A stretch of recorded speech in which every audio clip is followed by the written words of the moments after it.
Olá, seja bem-vindo ao minicurso Anatomia Seccional do Abdômen. Se você chegou aqui, provavelmente é porque tem interesse no estudo da anatomia do abdômen, especificamente a anatomia seccional, em cortes axiais do corpo humano.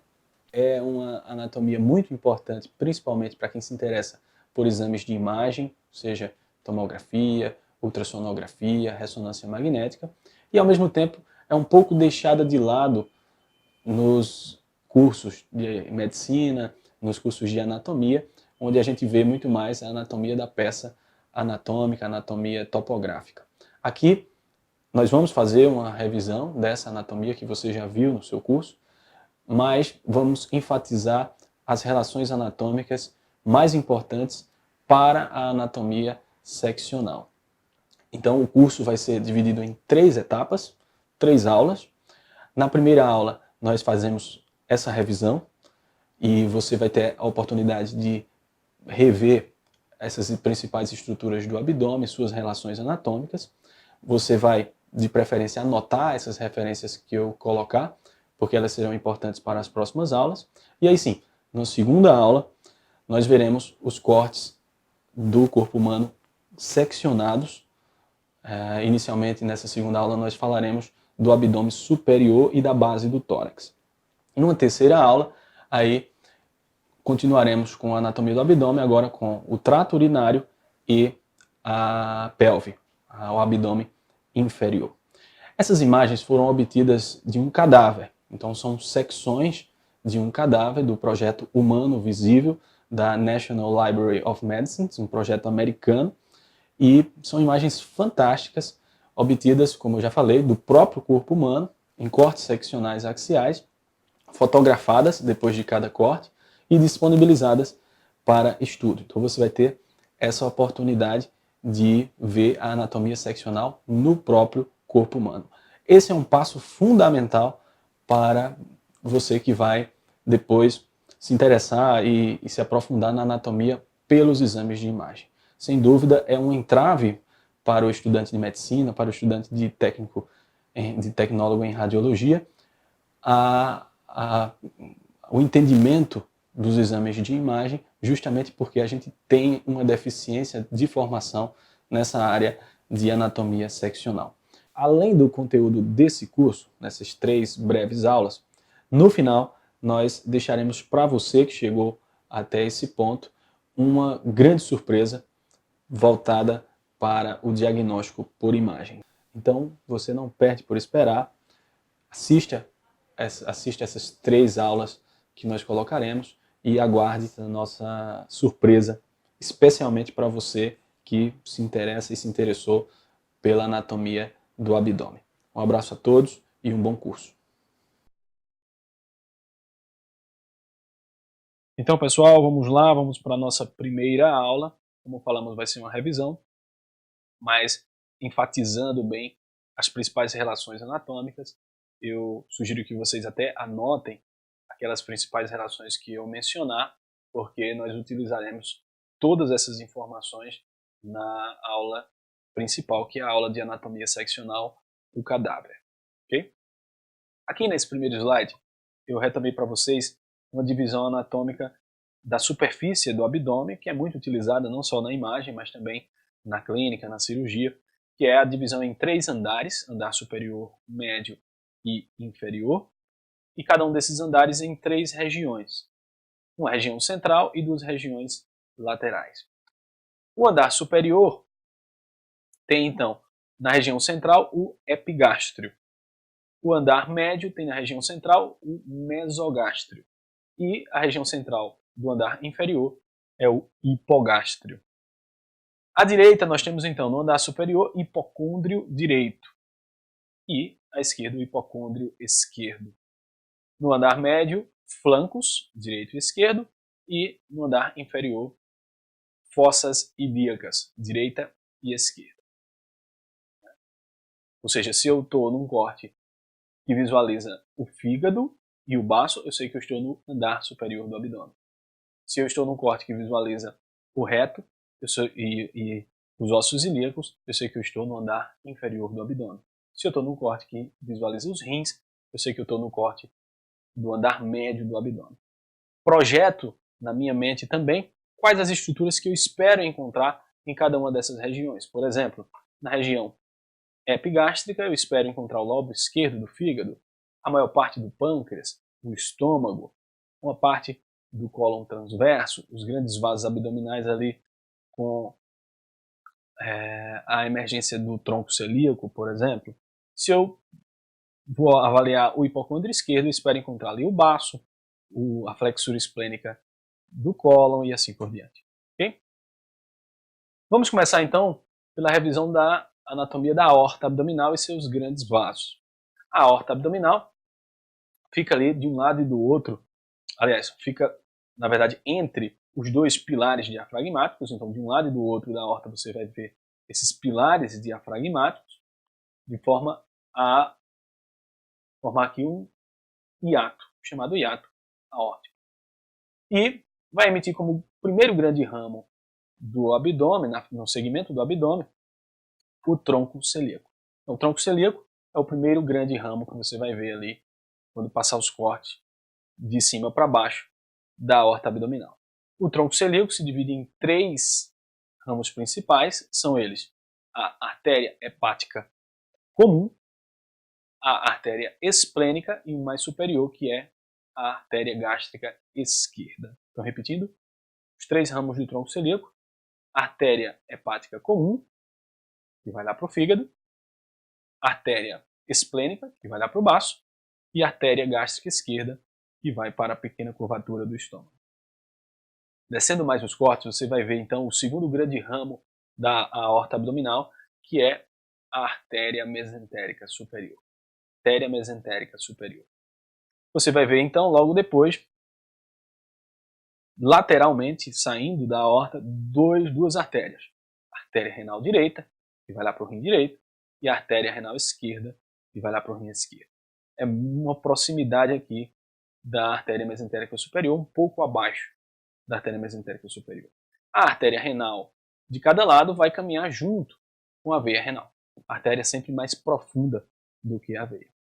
Descendo mais os cortes, você pode encontrar, né, nos exames de imagem, lá no cadáver, como mostraremos, as artérias gonadais. São as artérias que vão lá ou para os ovários, no caso da mulher, ou para a região dos testículos, no caso do homem. Artérias testiculares e ovarianas. Elas são bem fininhas e às vezes difíceis de caracterização. Descendo mais os cortes um pouco, você vai ver um outro ramo mais fino, que é a artéria mesentérica inferior. Essa dá para localizar bem em todos os casos, artéria mesentérica inferior. Okay? Descendo mais os cortes, mais ou menos no nível da região periumbilical, você tem a bifurcação da aorta em 2 grandes ramos, artéria ilíaca comum direita e artéria ilíaca comum esquerda. Mais para baixo ainda, a ilíaca comum vai se bifurcar novamente, agora em ilíaca externa e ilíaca interna de cada lado. E a ilíaca externa vai continuar como artéria femoral comum de cada lado. Mas guardem principalmente isso aqui. Vamos revisar? Aorta abdominal, primeiro ramo, tronco celíaco, artéria hepática comum, artéria esplênica, artéria gástrica esquerda, artéria mesentérica superior, artérias renais, artérias gonadais, artéria mesentérica inferior, bifurcação das ilíacas. Aqui, à direita da aorta, você vai ver, à direita aqui dos corpos vertebrais, você vai ver a veia cava inferior. Veia cava inferior. Note aqui a localização da aorta no retroperitônio, no espaço pré-vertebral. Aqui você tem uma relação anatômica muito importante. Primeiro, entre a aorta e a veia cava inferior. A aorta sempre à esquerda da veia cava inferior. Na verdade, a aorta vai estar ali na linha média e a veia cava inferior mais à direita. A veia cava inferior recebe sangue das veias ilíacas comuns e esse sangue ascendente vai chegar até o átrio direito do coração. A veia cava vai atravessar o fígado, tem uma porção hepática do fígado. Lá no fígado vai receber as 3 veias hepáticas, como nós falaremos. E aqui, nesse ponto, nós temos uma relação entre a veia cava inferior e a veia porta. Essa é a veia porta, a veia cava, posteriormente aqui a veia porta. Outra relação interessante é entre a veia porta, é a formação da veia porta com a veia esplênica se juntando com a veia mesentérica superior. Então a veia porta é formada pela veia esplênica se juntando com a veia mesentérica superior.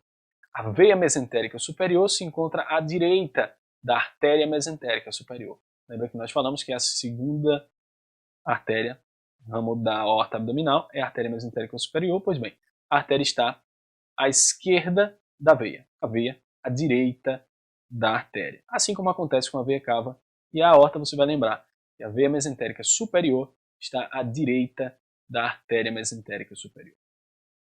Aqui nós vemos mais uma vez a artéria renal esquerda, a artéria renal direita. Note que a artéria renal esquerda fica posteriormente à veia renal esquerda e a artéria renal direita posteriormente à veia renal direita. As veias renais confluem para a veia cava inferior. Aliás, todas essas grandes veias do abdômen vão confluir para a veia cava inferior. A veia renal esquerda, por estar proveniente do rim esquerdo, portanto, do lado contralateral, a veia cava é mais alongada, é mais extensa do que a veia renal direita. A veia renal direita é mais curta. Okay? Então a veia renal esquerda atravessa toda a linha média para chegar na veia cava inferior. E faz isso passando por debaixo da artéria mesentérica superior. Essa é uma outra relação muito importante. A veia mesentérica, a veia renal esquerda, ela passa por baixo da artéria mesentérica superior, entre a aorta e a artéria mesentérica superior. É como se a artéria mesentérica formasse um gancho por baixo do qual passa a veia renal esquerda. Ok? Então, relações anatômicas dessa figura que eu mostraria para vocês. Veia mesentérica superior se junta com a veia esplênica para formar a veia porta. Tem que saber disso. Depois você vai ter veia mesentérica superior à direita da artéria mesentérica superior. Veia renal esquerda passando por baixo da artéria mesentérica superior e à frente da aorta para chegar na veia cava inferior.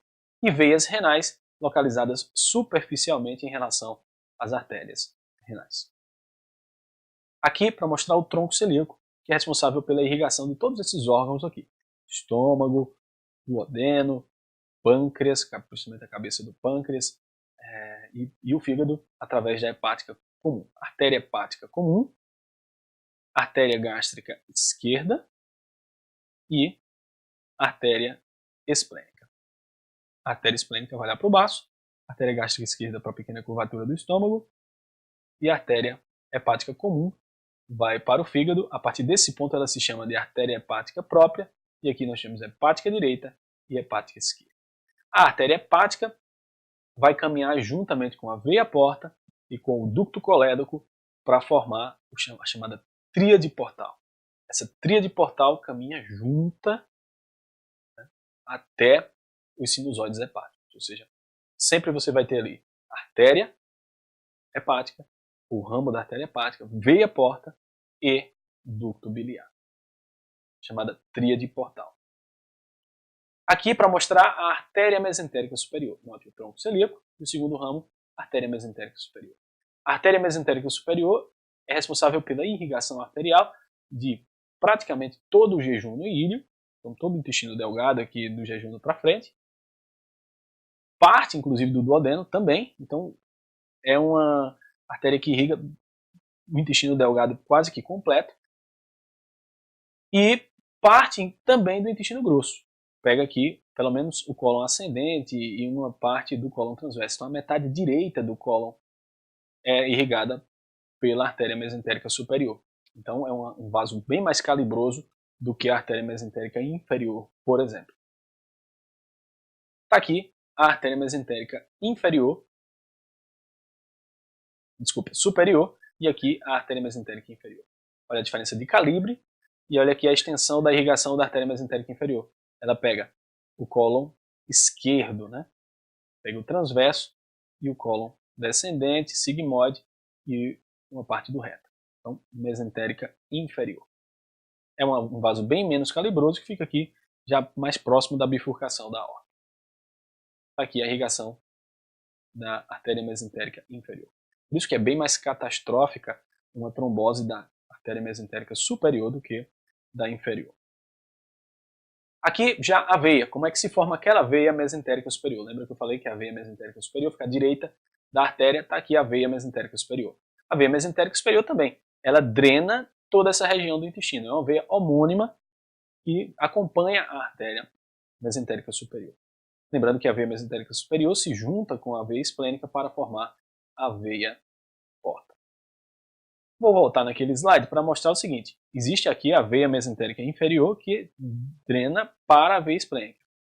Ok? Então a veia mesentérica inferior drena para a veia esplênica e é a veia esplênica que se junta já com a veia mesentérica superior. Está aqui também a veia mesentérica inferior chegando na veia esplênica. Mais uma vez aqui a formação da veia porta, ramo direito, ramo esquerdo da veia porta, é a veia porta que irriga o fígado na sua maior parte, então cerca de 70% da irrigação de sangue oxigenado que vai para o fígado é de responsabilidade da veia porta e não da artéria hepática. Tem essa importância aqui, além de levar todos os nutrientes que foram absorvidos aqui pelo intestino. Então a veia porta é formada pela veia mesentérica superior, que traz o sangue do intestino, mais a veia esplênica, que por sua vez recebe a veia mesentérica inferior. Então veia mesentérica inferior drenando para a veia esplênica, que vem lá do baço, e a veia esplênica junta-se com a veia mesentérica superior para formar a veia porta. Aqui você tem a veia gástrica esquerda.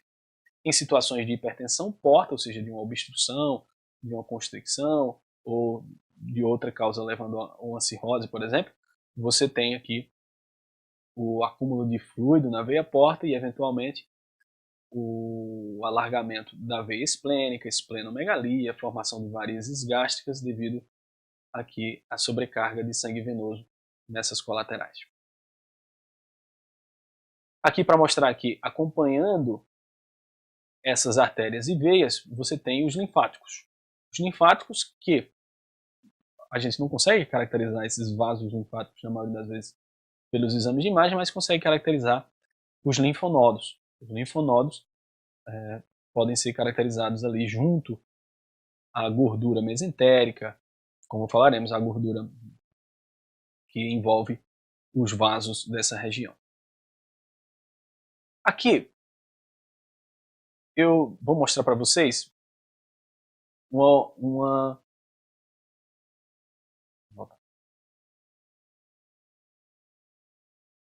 Então, visto essa primeira parte dos vasos, nós já temos pontos de referências muito importantes para a visualização e a caracterização das outras estruturas. Aqui eu vou falar, então, do intestino grosso. O intestino delgado, ele se encontra, em sua maior parte, na região intraperitoneal aqui, em meio a essas alças de intestino grosso. Okay? Você tem uma porção do intestino delgado que é retroperitoneal, que é o duodeno, que circunda a cabeça do pâncreas, que se continua ali com o estômago. E você tem a maior parte do intestino delgado que é intraperitoneal, são alças móveis ali na cavidade abdominal, circundada por gordura mesentérica, por mesentério. E aqui você tem o cólon. O cólon tem segmentos intraperitoneais, como é o caso do cólon transverso, do segmento transverso, do sigmoide e da porção superior do reto. Essas áreas são intraperitoneais. E você tem regiões retroperitoneais, como é o caso do cólon ascendente e do cólon descendente. São retroperitoneais. Okay? Isso vai ser importante para o próximo slide que eu vou colocar para vocês. Aqui você tem o cólon ascendente e a porção inferior do cólon ascendente termina em fundo cego. É o ceco. O ceco se comunica com o intestino delgado através da válvula iliocecal. Ou seja, o ilho terminal termina no ceco. O material do intestino delgado chega no ceco e do ceco progride para o cólon ascendente, cólon transverso, cólon descendente, sigmoide e reto. Saindo do seco, você tem também outra estrutura do intestino, que é o apêndice secal ou apêndice vermiforme. O apêndice termina em fundo cego. Então essa é a diferença do apêndice para o ilho distal aqui, nas imagens. Você vai ver o apêndice terminando em fundo cego. Já o ilho não, o ilho se continua com as estruturas do intestino delgado. Além disso, a válvula iliocecal mantém contato com o seco numa porção mais superior, mais acima do que o apêndice. O apêndice sai do fundo do seco. Então essas são as duas características que eu quero que vocês guardem. O seco se comunica com a válvula iliocecal, ou seja, com o ilho terminal, e com o apêndice. A válvula iliocecal é mais superior, o apêndice mais inferior.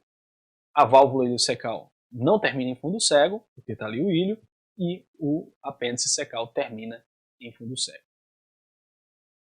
Agora, essa estrutura aqui eu quero que vocês guardem. É uma estrutura em avental, de gordura, que recobre as vísceras abdominais e que se prende aqui à grande curvatura gástrica e ao cólon transverso e aqui à região do hilo esplênico. Esse é o grande aumento ou grande epíplon. Uma estrutura predominantemente gordurosa que tem aqui linfonodos, vasos linfáticos. Tem uma função de proteção mecânica, proteção imunológica e vai compor ali parte da gordura visceral que nós vamos ver nos exames de imagem. Esse é o grande aumento. O aumento são dobras de peritônio, na verdade você tem dois aumentos, um aumento maior e o aumento menor, são dobras de peritônio que ligam duas estruturas intraperitoneais entre si. Nesse caso aqui vai ligar a grande curvatura do estômago e o cólon transverso, como falamos, e as estruturas aqui do hilo esplênico. Você tem um outro, aqui está o grande aumento, e aqui uma peça cirúrgica, veja como forma um avental aqui sobre as alças do intestino, e aqui uma peça cirúrgica do aumento maior, o grande epíplon, nesse caso acometido por nódulos, uma carcinomatose peritoneal, como se trata aqui de tecido peritoneal, pode ser acometido por neoplasia, e era o caso, a carcinomatose peritoneal acometendo o grande aumento. Aqui você tem o pequeno aumento.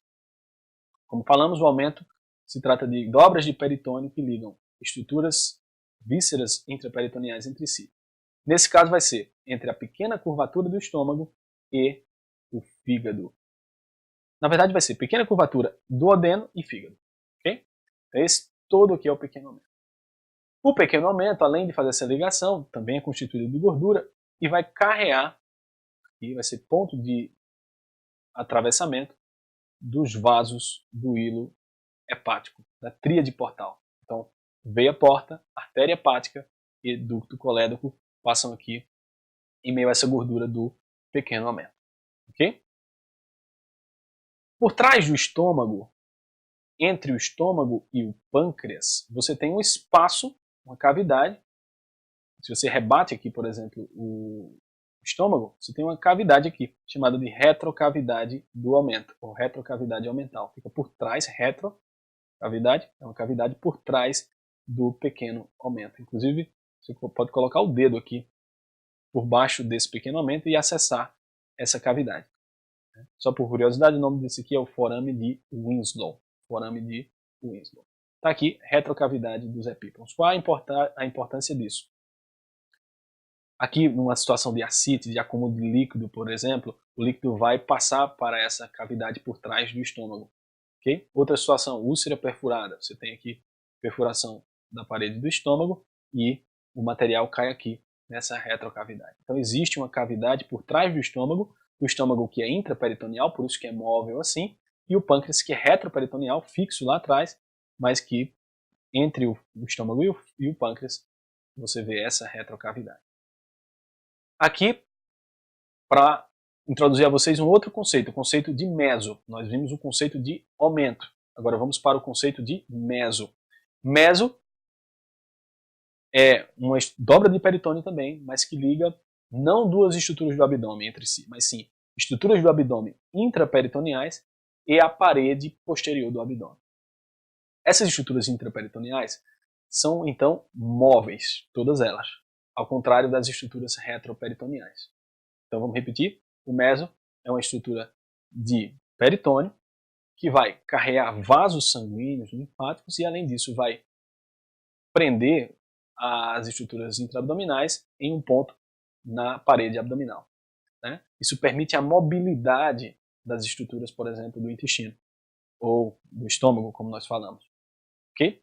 Essas estruturas todas são intraperitoneais. Só quem tem meso é quem é intraperitoneal. Exemplo, você tem o mesogástrio, que é o meso do estômago. Você tem o mesocólon transverso, meso do cólon transverso, que é intraperitoneal, imóvel. Veja que é a parte do intestino que é móvel, do intestino grosso que é móvel. Você tem o mesosigmoide, o mesorreto, na parte superior, e o meso do intestino delgado, intraperitoneal, que é o mesentério. Então, o mesentério é uma grande quantidade de gordura entre as vísceras aqui intestinais, que tem a função de levar vasos sanguíneos para as paredes dessas estruturas, linfonodos, e ao mesmo tempo de fixá-las na parede abdominal. Essas estruturas que têm meso podem ter uma rotação desse meso em torno do seu próprio eixo, é o que a gente chama de volvo. Então você pode ter, por exemplo, o paciente pode ter um volvo de sigmoide, que é uma estrutura que tem meso, ou volvo do estômago, ou volvo do intestino médio, ou volvo do intestino, do mesentério, ok? Aqui é um corte axial, o primeiro corte que a gente está vendo axial, mostrando um paciente com ascite, por exemplo. Ou seja, você tem os dois folhetos peritoneais, peritônio visceral e peritônio parietal, e a cavidade abdominal, um líquido. Normalmente não há líquido na cavidade abdominal. E aí você tem, então, esse líquido na grande cavidade abdominal se continuando com a pequena cavidade abdominal. Está aqui a pequena cavidade abdominal entre a parede posterior do estômago e o pâncreas. Essa é a chamada retrocavidade dos epíplanos. Aqui é o chamado forame de Winslow e aqui o pequeno aumento. Pequeno aumento que carrega a tríade portal. Veia porta mais posterior, ducto colédoco mais à direita e artéria hepática mais à esquerda. Essa é a tríade portal. Okay? Aqui atrás você tem veia cava, aorta, rins e adrenais. Aqui o fígado e aqui o baço. Aqui a gordura que você vai sempre ver, tanto na região intraperitoneal como na região retroperitoneal. Aqui você tem o pâncreas, corpo do pâncreas, cabeça do pâncreas. E aqui uma estrutura retroperitoneal do intestino, que é aliás, uma porção, que é o duodeno. Então, primeira porção do duodeno, segunda porção, terceira, quarta porção do duodeno. A partir daqui, do jejum, nós já temos novamente o intestino intraperitoneal. A segunda porção e a primeira, segunda e terceira porções do duodeno circundam a cabeça do pâncreas, ambas retroperitoneais. Aqui você tem o ducto pancreático principal, o ducto de Wirsung, que carrega o suco pancreático para a papila maior do duodeno.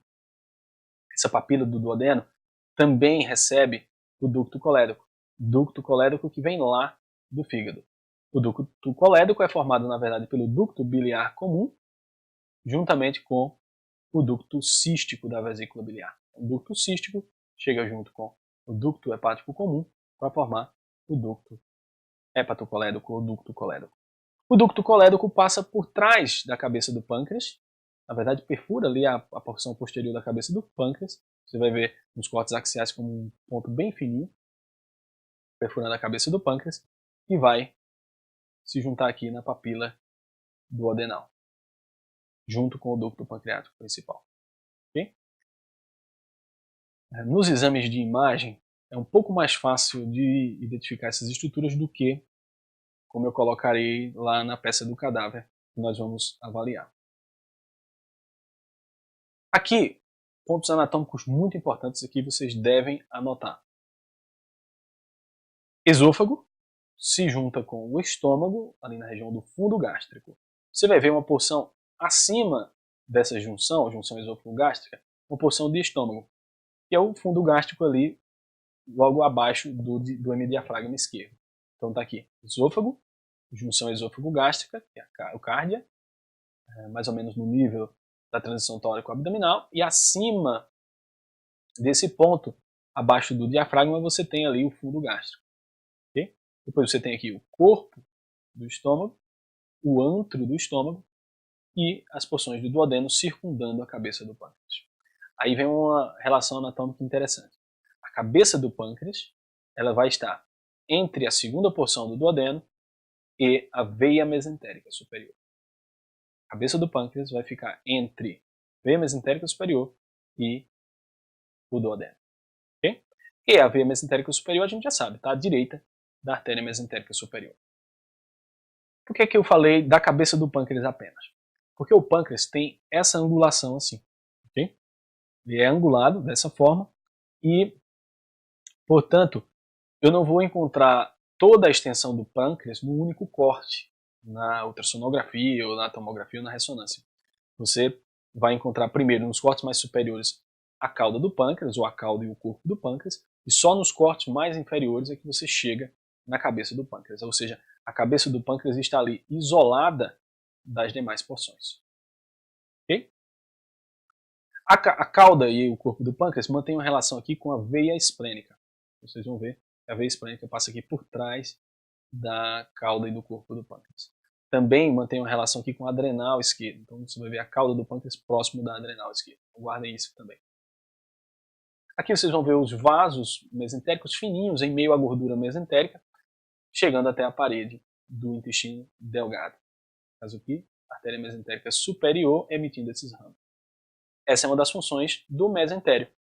Além da fixação, além de permitir a mobilidade do intestino, fazer a sua nutrição e sua drenagem venosa. Aqui o fígado. Aqui você vai ter o fígado dividido lobo direito, lobo esquerdo, região inferior do fígado, e aqui a vesícula biliar. A vesícula biliar junto aqui da tríade portal, onde você tem a porta mais posterior e mais calibrosa, o ducto hepático comum à direita e o ducto e a artéria hepática à esquerda. Okay? A vesícula biliar se encontra ali na divisa entre o lobo direito e o lobo esquerdo na porção inferior do fígado. O fígado tem como drenagem venosa não a veia porta, mas as veias hepáticas, que são em três em geral: veia hepática direita, veia hepática média, veia hepática esquerda. As três confluem para a veia cava inferior. Vocês vão ver isso tanto na peça anatômica como nos exames de imagem. As três veias confluindo para a veia cava inferior, isso lá em cima, lá próximo já do diafragma. Depois que passa desse ponto, você já tem ali a veia chegando no átrio direito. Okay? Então as três veias chegando na veia cava inferior. E aqui é importante que a veia hepática média é quem divide o fígado em dois lobos. Ou seja, o que está à direita da veia hepática média é o lobo direito, o que está à esquerda da hepática média é o lobo esquerdo. Aqui você tem os ductos biliares, que tem um fluxo diferente, um fluxo inverso ao fluxo da veia porta. Você viu que a veia porta está aqui junto com o ducto biliar, mas a veia porta carrega sangue para o fígado. Okay? Então ele carrega o sangue centrifugamente. Já o ducto biliar carrega o material biliar, secreção biliar, para o centro, o centrípeto. É o fluxo do ducto biliar. Então, ductos biliares à esquerda, ductos biliares à direita, formando o ducto biliar comum, juntando-se com o ducto cístico para formar o ducto hepatocolérico. O ducto hepatocolérico atravessa ali a cabeça do pâncreas e vai chegar na papila maior do duodeno. Está aqui, ducto hepatocolérico, veia porta, artéria hepática comum. Artéria hepática comum que vem da artéria hepática própria que vem da artéria hepática comum que vem do tronco celíaco. O ducto colérico atravessa a cabeça do pâncreas lá por trás, isso aqui é uma visão posterior, chega na papila duodenal. O ducto colérico é formado pelo ducto cístico mais o ducto biliar comum. Aqui a veia porta. Veia porta, ramo direito da veia porta, ramo esquerdo da veia porta. Aqui o ligamento redondo, ligamento venoso, e aqui o lobo caudado do fígado, que fica delimitado aqui pelo ligamento do ducto venoso. Aqui a artéria hepática direita, artéria hepática esquerda, artéria hepática própria. A artéria hepática quem emite aqui é a artéria vesicular bem fininha. Aqui, a tríade portal. Tríade portal, formada pela veia porta posterior, ducto colédoco e artéria hepática. A tríade portal sempre caminha junta.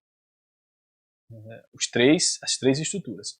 E a veia hepática caminham no outro sentido. Então aqui você tem a tríade portal dividindo o fígado ao meio, né, em duas metades, superior e inferior, e você tem as veias hepáticas correndo no outro sentido, dividindo o fígado em metades direita e esquerda, como é o caso da veia hepática média.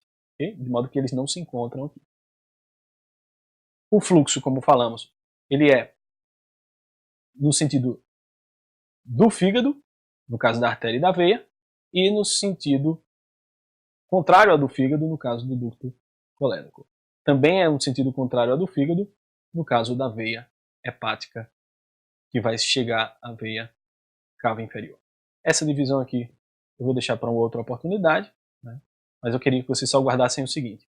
A veia hepática média divide o fígado em dois lobos, lobo direito e lobo esquerdo. Eu queria que vocês guardassem que esses segmentos 2, 3 e 4 são do lobo esquerdo, esses segmentos aqui 5, 6, 7 e 8 são do lobo direito. Se quiser guardar algo a mais, guardem que o segmento 5 está próximo da vesícula biliar e o segmento 6 está próximo ali do rim. É aquela parte que se projeta mais inferiormente ali próximo do rim. Então se você viu uma lesão próximo da vesícula biliar, na parte inferior, você está no segmento 5. Se viu ali próximo do rim, você está no segmento 6. E o segmento 1 é o lobo caudado. Aqui o pâncreas nós já falamos, a cabeça do pâncreas é mais inferior em relação ao corpo e à cauda do pâncreas. Aqui por trás você tem a veia esplênica. Aqui o ducto divísum, ou ducto pancreático principal, que vai chegar na papila maior do duodeno. Também chega na papila maior do duodeno o ducto colédoco. Aqui você tem o ducto pancreático acessório, ou ducto de Santorini, que chega na papila menor.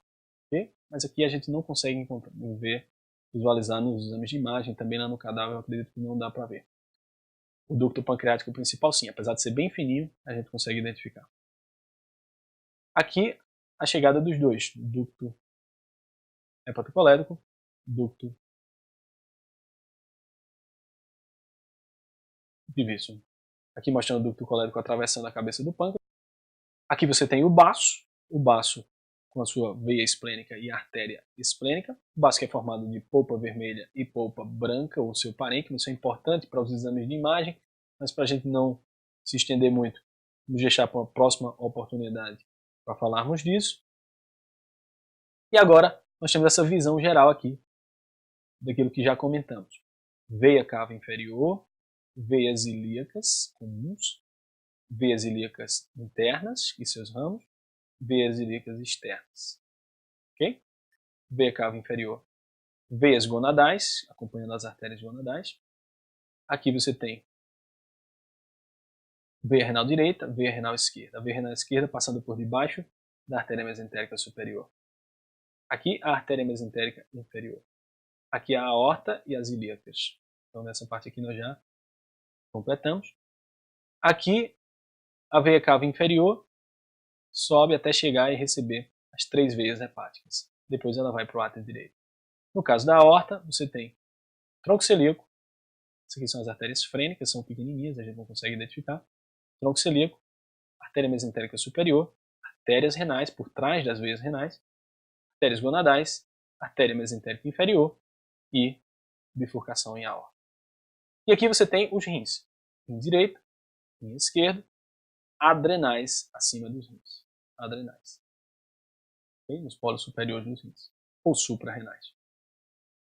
Dos rins você tem então uma parte cortical, uma parte medular, os cálices que confluem para a pelve renal. Aqui a pelve renal. A pelve já é a estrutura de eliminação da urina, ou seja, coletora. Então você tem os ductos coletores se confluindo para a pelve renal. A pelve se continua com os ureteres, ureter direito e ureter esquerdo.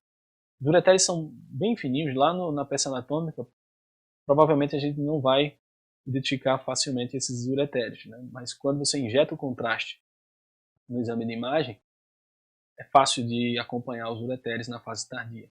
Chegando aqui na bexiga, na porção posterior inferior de cada lado da bexiga, a chamada juve, ou junção urétero-vesical. E aqui você tem a bexiga. Okay? Então, córtex, cálices, vocês vão ver, concluindo para a pelve renal. Da pelve para os ureteres. A pelve renal, junto com a veia renal e a artéria renal, formam um hilo renal, que está circundado também de gordura. Então, no hilo renal você vai ver gordura, veia renal mais superficial, artéria renal mais profunda e entre elas, geralmente, a pelve renal. Está aqui, rim, mostrando a casca do rim, que é o córtex, as pirâmides renais. A urina aqui então é formada e vai cair aqui nos cálices renais. Você tem grupos calicianos superior, médio e inferior.